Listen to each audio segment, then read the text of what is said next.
Now listen to me carefully, and the point that we are going to discuss is how to memorize concepts forever. Right? Now, first of all, how to memorize concepts forever. This is our topic.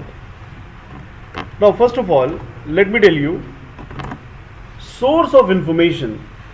आप अगर concepts को forever memorise करना चाहते हैं तो कहीं ना कहीं से वो कॉन्सेप्ट का आपको सोर्स मिल रहा होगा, कोई ना कोई सोर्स होगा. सो गिव योर, सबसे पहला जो पॉइंट है जिसके बिना कोई काम नहीं होता है, that is give your 100% attention to that source of information. इसमें कोई भी ऐसा काइंड ऑफ यहाँ पे छूट नहीं है. अगर आप अटेंशन नहीं देंगे तो डेफिनेटली वो मेमोराइज नहीं होगा. मतलब अगर आप कोई कॉन्सेप्ट अटेंड कर रहे हैं, संसार की सारी बातें आप एक तरफ छोड़ दीजिए. सबसे पहले आप उस टॉपिक को 100% दीजिए. एंड अगर आप उस टॉपिक को 100% नहीं दे पा रहे हैं, आपको लग रहा है इट इज़ बोरिंग, कई बार ये भी लगता है it is not useful for me, लगता है कि नहीं. नाउ सेकेंड थिंग, जैसे पहले 100% देना है, बोलिए देना है. Now second point is why to give 100% when it is boring. जब टॉपिक ही बोरिंग है तो मैं 100% क्यों दूं. ठीक है, एक ये भी पॉइंट आता है. या कई बार टॉपिक ही यूजलेस है तो एक हमेशा एक क्वेरी करिए. Always have this query, that is why FM, right? This stands for what is in it for me, right? What is in it for me? There are 3 I's. Why FM? If you get reply of this answer, ठीक है, then only you can concentrate. जैसे आप लोगों को याद होगा, मैंने आपको जितने भी टॉपिक्स पढ़ाए हैं उनको उनके रूल्स बताने से पहले सबसे पहले मैंने आपको नीड पर फोकस कराया है. बताइए याद है कि नहीं. आज की क्लास में मैंने आपको डायरेक्ट एंड इनडायरेक्ट स्पीच कराया, लेकिन मैंने आपका तुरंत ध्यान ले गया कि इसकी ज़रूरत क्या है. मैंने आपको एक्टिव पैसिव पढ़ाया होगा तो तुरंत मैंने इस पर फोकस किया होगा कि पैसिव की ज़रूरत क्या है. देखिए इसी तरह से मैंने भी टॉपिक्स को रिकॉल किया है. देर इज़ नो मेडिसिन कि आपका मेमोरी बहुत अच्छा हो जाएगा, right. This is all reasoning ability that a candidate should apply. ठीक है, तो मुझे लगता है कि अगर आप ये क्वेरी करेंगे कि इस टॉपिक में यूजफुल पार्ट है क्या, उसका रेलेवेंट आंसर आएगा. और अगर आपको रेलेवेंट आंसर ना लगे तो वास्तव में वो चीज़ आपके लिए नहीं बनी है, कुछ और आपके लिए अच्छा होगा. But be very clear. अगला पॉइंट मैं यही कहने जा रहा हूँ, be very clear about your choices, right? आपको मैंने एक बार बताया भी था कि हमारा जो पर्टिकुलर एक्शंस हैं, हमारा जो लक्ष्य है, उसमें कितनी क्वालिटीज होनी चाहिए. 5. S for, do you remember? Specific. M for measurable. A for attainable. R for realistic.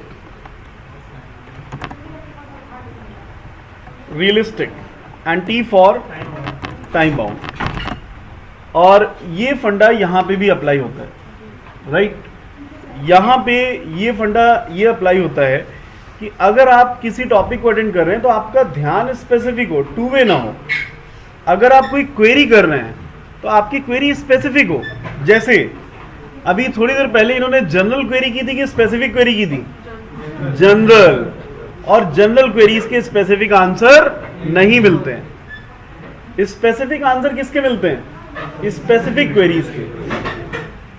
आप कहते रहिए मेरी फिजिक्स वीक है, मेरा केमिस्ट्री वीक है, आपको कोई पर्टिकुलर एडवाइस नहीं मिलेगी, आपको कोई ऐसा पॉइंट नहीं मिलेगा जिससे आपका इंप्रूवमेंट हो.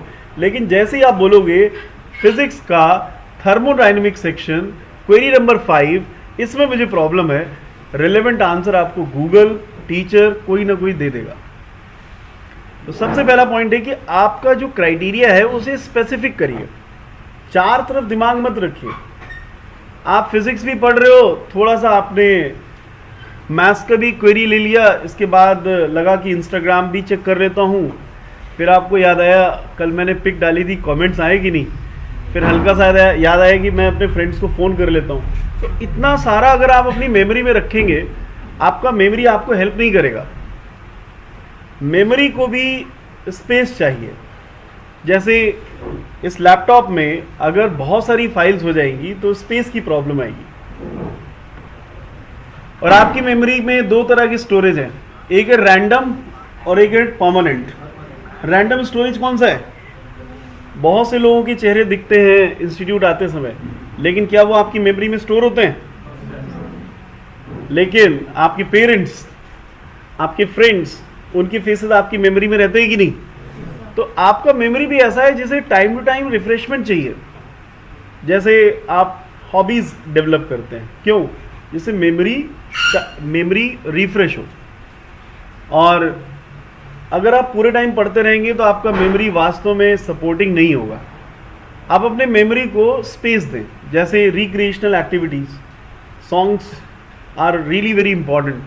तो अक्सर हम इस चीज़ पे फोकस करते हैं कि have a smart learning, don't do hard learning. जो भी टॉपिक आप पढ़ें उसमें स्पेसिफिकेशन हो और उसे मेजर करें, उसे अटेन करने की कोशिश करें, रियलिस्टिक लाइफ में उसे जिएं, राइट? जैसे आपने बर्नौली थ्योरम पढ़ी, अब बर्नौली थ्योरम का प्रैक्टिकल लाइफ में क्या इम्प्लीमेंटेशन है उसे जाने। बर्नौली थ्योरम, विस्कोसिटी पढ़ा है आपने? विस्कोसिटी क्या होता है? श्यानता। विस्कोसिटी में क्या होता है? श्यानता। तो विस्कोसिटी को समझें और उसको प्रैक्टिकल लाइफ से क्या करें? रिलेट करें। एंड अपना गोल ओरिएंटेशन भी रखें कि मुझे इस चीज़ को 2 घंटे में, 3 घंटे में कंप्लीट करना है, राइट? और इसमें everybody settled? Okay, try to. Now next point is, अगला पॉइंट मैं आपको बताना चाह रहा हूं, it's okay, you can manage, right? It is not of much time, right? Now listen, इसके बाद मैं आपको ये बताना चाह रहा था कि इंफॉर्मेशन को मेमोरी में रखना और इंफॉर्मेशन को मेमोरी से रिट्रीव करना, दोनों में सामंजस्य होना चाहिए। जैसे आज आपने कोई भी जानकारी अपनी मेमोरी में फीड की, अगर आप उसे रिट्रीव नहीं करेंगे एक लंबे समय तक, तो वो जानकारी धीरे धीरे डिसअपियर हो जाएगी, ठीक है? सो अगला पॉइंट मैं यही बोलना चाह रहा हूं कि synchronisation in feeding the information and in retrieval of the information.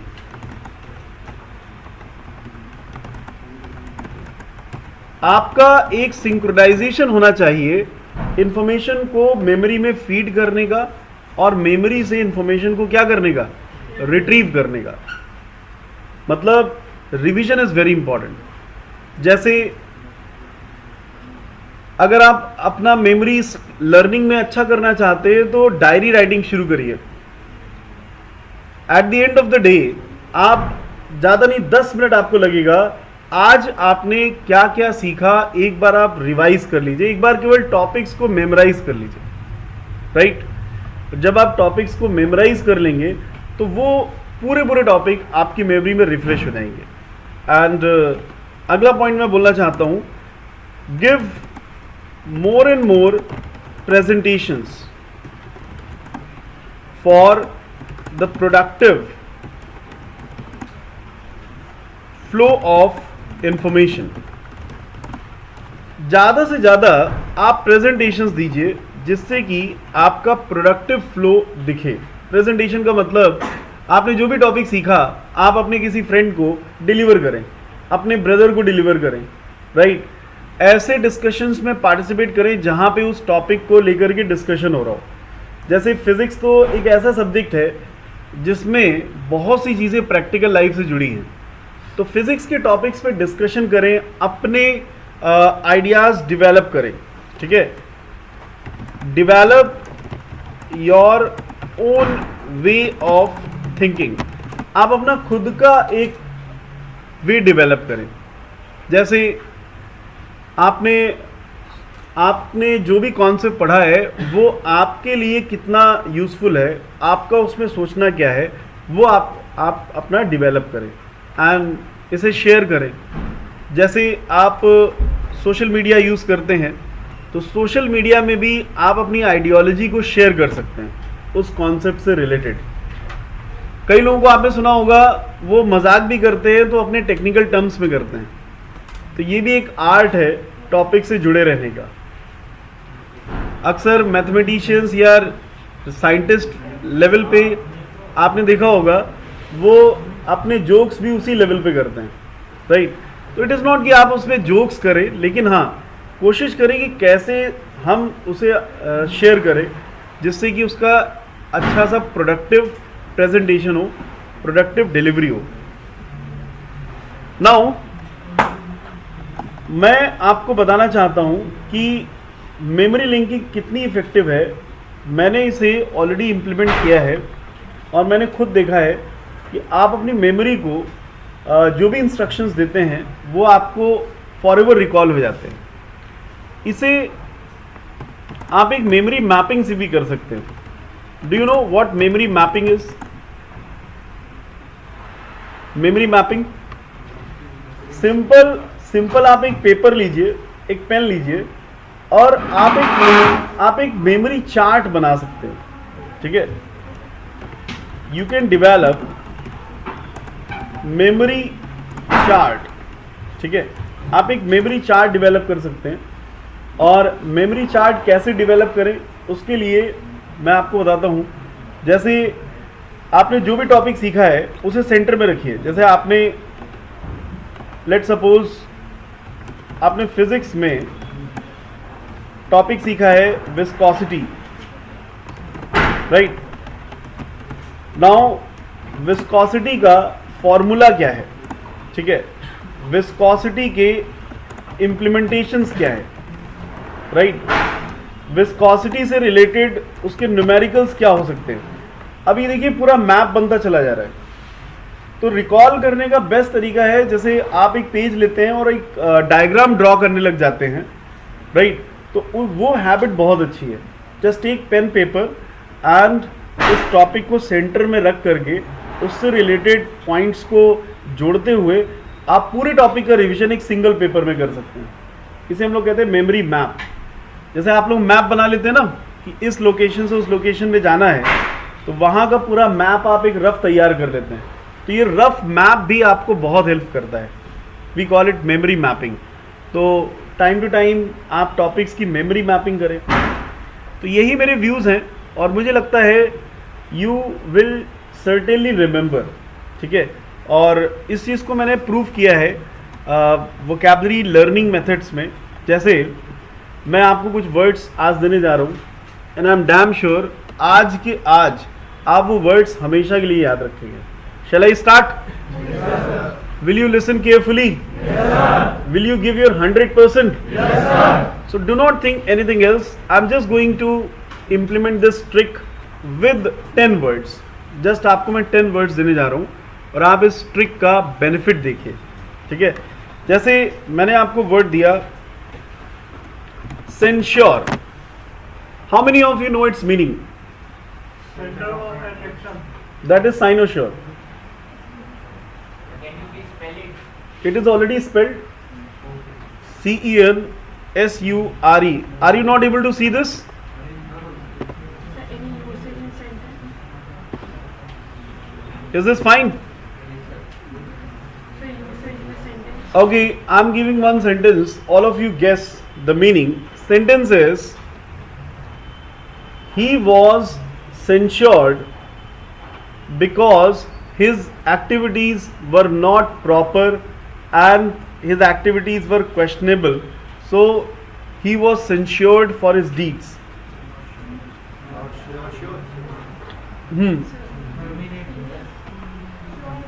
Censure means, मैंने कहा कंडेम एज रॉन्ग, निंदा करना. इन हिंदी वी कॉल इट बुराई करना. बोलिए सेंश्योर. अब देखिए, मैं जिस तरह से आपको उच्चारण करा रहा हूं, ऐसे ही अदर सब्जेक्ट्स में आप टॉपिक की डेफिनेशन अपनी कॉपी में डालें, उसे प्रोनाउंस करें, आप डेफिनेटली टॉपिक से अटैच होंगे. अभी इंग्लिश के वर्ड में मैं आपसे क्या बोल रहा हूं, इसे प्रोनाउंस करिए. फिर से बोलिए सेंश्योर. सेंश्योर. अब देखिए, कुछ लोग शेंश्योर बोल रहे हैं. शेंश्योर नहीं है, सेंश्योर. तो सेंश्योर बोलते ही आपको एक कीवर्ड मिल रहा है, सेंसर. मिल रहा है कि नहीं? और सेंसर से आपने बना दिया सेंसर बोर्ड. क्या बना दिया? Sensor board. अब मूवीज का सेंसर बोर्ड याद है? अब आपने एक सीन बनाया अपने दिमाग में कि जो सेंसर बोर्ड होता है वो मूवी के कंटेंट को देख करके उसे या तो अप्रूव करता है या तो डिसअप्रूव करता है. सेंसर बोर्ड गलत मूवीज की कड़ी निंदा करता है. बोलो, sensor board censures the movies which are not on proper script. Censure. Censor board. What a nice job people of censor board have. They just have to watch movie, analyze the content, and they have to give their reviews. While watching movie, they have cold drink, some snacks, and right after that, they give their reviews. Sometimes they censure, and sometimes they give positive feedback. Censure. Censor. अब मैंने जो कहा था कि आप भूल के दिखाइए. अब आप इस वर्ड को लाइफ में नहीं भूल सकते. बताइए, कोई भूल सकता है? फिजिक्स जेंटलमैन, भूल सकते हैं आप? नो केस, क्योंकि आपने अपना पूरा 100% टेंशन दिया है एंड आपने इस वर्ड को एनालाइज किया है. बोलिए मेरे साथ, एनालाइज, रियलाइज, देन फाइनलाइज. आपने इसे एनालाइज किया, रियलाइज किया, देन फाइनलाइज किया. 3 स्टेप पे काम किया. और अगर आप इसे घूर रहे होते, हाँ ठीक है सेंश्योर, हाँ बुराई करना होता है, हाँ ठीक है लिख लिया है, आगे बताओ, हाँ लिख लिया है, हाँ लिखा तो है. कई बार हम केवल जानकारी को लिखते रहते हैं, नोट्स बनाते रहते हैं, लेकिन उसे हम मेमोरी में चढ़ाते ही नहीं है और हम ब्लेम करते हैं कि हमें समझ में नहीं आ रहा है. आप मेमोरी पे से लिंक तो करिए ना, कैसे नहीं आएगा? और अगर आपने स्पेसिफिक क्वेश्चन पूछना स्टार्ट कर दिया है, teachers are the best source for the explanation. एक सही मायने में देखा जाए, एक टीचर का रोल आपकी लाइफ में केवल उसे एक्सप्लेन करने का ही है. Otherwise facts and figures are already there. उन टीचर्स ने भी उन्हीं किताबों से पढ़ा है जिन किताबों से आप पढ़ रहे हैं. तो टीचर का रोल केवल इतना है कि वो एक्सप्लेन अच्छा करता है. बाकी सफलता उसी को मिलती है जो एक्चुअली उस पर काम करता है. Isn't it? चलिए एक अगला वर्ड लेते हैं. आप देखिएगा, आप लिखते जाइए, मीनिंग आप छुपाइएगा, आप देखेंगे ये वर्ड्स आपको लाइफ टाइम याद रहेंगे. No case to forget. चलिए अगला वर्ड मैं आपको देता हूं. मैंने आपको नेक्स्ट वर्ड दिया साइनोश्योर. So this is center of attraction. साइनोश्योर का मीनिंग क्या है? Centre of attraction. एंड इसे आप कनेक्ट कर सकते हैं डायनासोर से. बोलो cynosure. Dinosaur. Dinosaur was the cynosure of his time. Wherever he used to pass, People used to watch him with curiosity. So at the time people were not there. People were not there, other animals were there. Say, other animals used to watch that person with curiosity, that he is so huge. Cynosure. Next word. Now next word is grumpy. Can be irritated easily.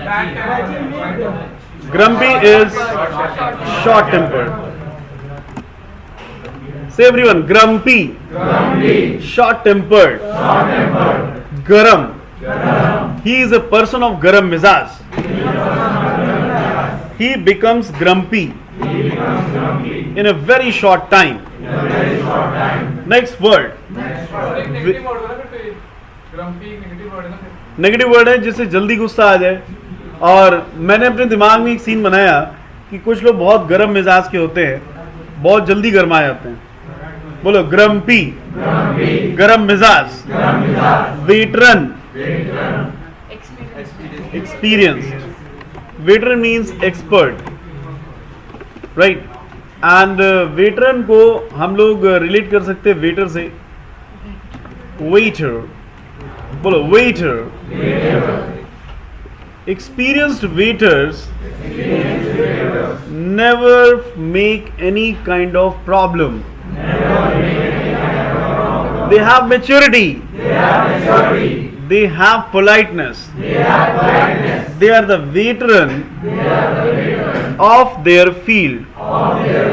Veteran. Next word. Affinity.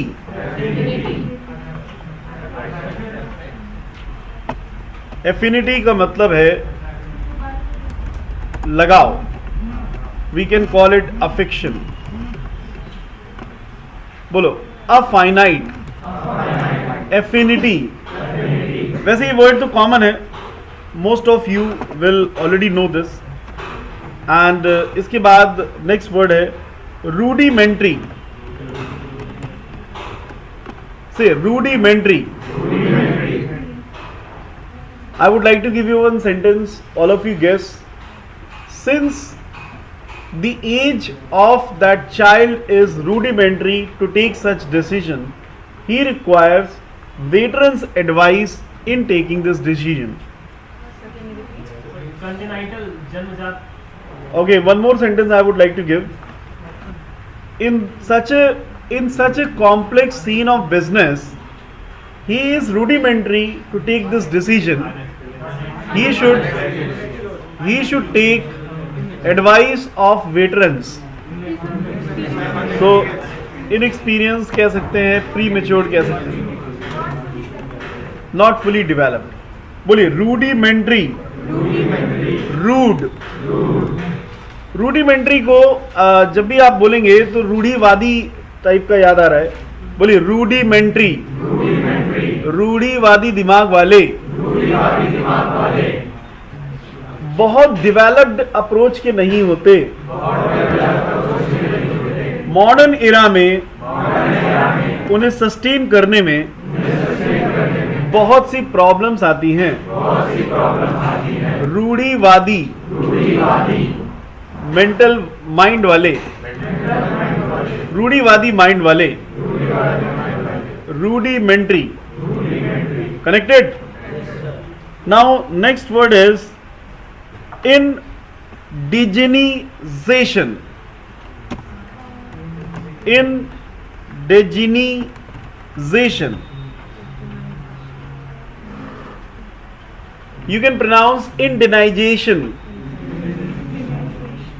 Indigenization. Indigenization. नहीं, indigenization. Okay, what does it mean?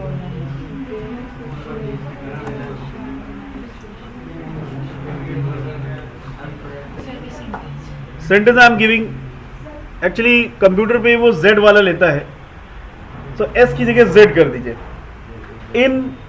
indigenization. बोलो indigenization. Indigenization. Sentence. The focus of IAF Day this year was on indigenization. The focus of IAF this year was on indigenization. Okay, one more sentence. Atmanirbhar Bharat scheme is supporting indigenization in all the phases of life. खुद से चीजें करना. So this is स्वदेशीकरण, खुद से करना. बोलो localization.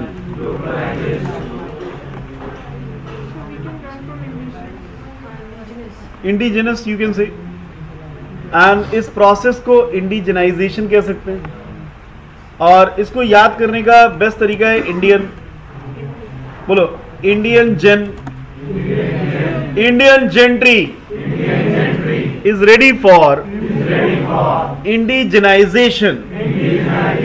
Indian gentry is ready for indigenization. Impede. What does it mean?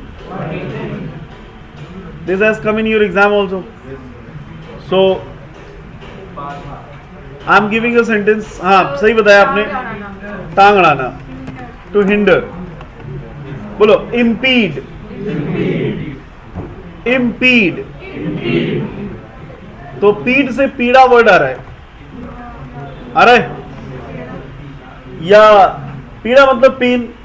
अब जिसको दर्द है, जिसको पेन है, वो आपके प्रोसेस में थोड़ा बहुत तो दखल अंदाजी करेगा ही. Isn't it? बोलो impede. Okay, now next word is adulation. Adulation. Any idea? No, it is not that. I am giving one sentence. Any other answer? So wash. Yes. Adulation. वो वॉश जो होता है वो एब्लूशन होता है. एब्लूशन है, ये एड्यूलेशन है. Okay, sentence is once you qualify this exam you will receive adulation from your parents, teachers, friends. Appreciation is the right answer. Admiration. बोलिए adulation. Adulation. So any keyword? A dual. Dual का मतलब होता है दुई. ठीक है ना. Adult से भी रिलेट कर सकते हैं. बोलो adults are given adulation for their good habits. If they commit wrong things they are not given adulation. Now next is spearhead. Spearhead is noun. Now my sentence is, in functions we find many spearheads saying let me do this work, let me do this work, I'll do it. Volunteer कह सकते हैं. अपने आप से आगे आने वाले इन्हें कहते हैं लीडर या फोर फ्रंट. हिंदी में कहते हैं अगुआ. क्या कहते हैं? अगुआ. बोलो स्पीयर हेड. अगुआ. They try to lead everywhere. हमेशा हर चीज में आगे बढ़ने की कोशिश करते हैं. तो स्पीयर हेड को हम सुपर हेड से रिलेट कर सकते हैं. Right. Now next word is discontented. Yes. Not confident. Not satisfied. We can say unhappy. So we can simply connect it with content. जिसके अंदर contentment ना हो वही कौन है? Discontented है. कितने वर्ड हो गए? जल्दी से एक बार क्विक रिवीजन ले लें और मुझे बताएं वर्ड्स याद हुई कि नहीं। किसको सारे याद हैं? Raise your hands. Come on everyone, जितने बच्चों को याद हो गए सारे, ठीक है, बहुत ही कम बच्चे हैं वैसे। उनसे हम लोग सुन लेते हैं, आइए।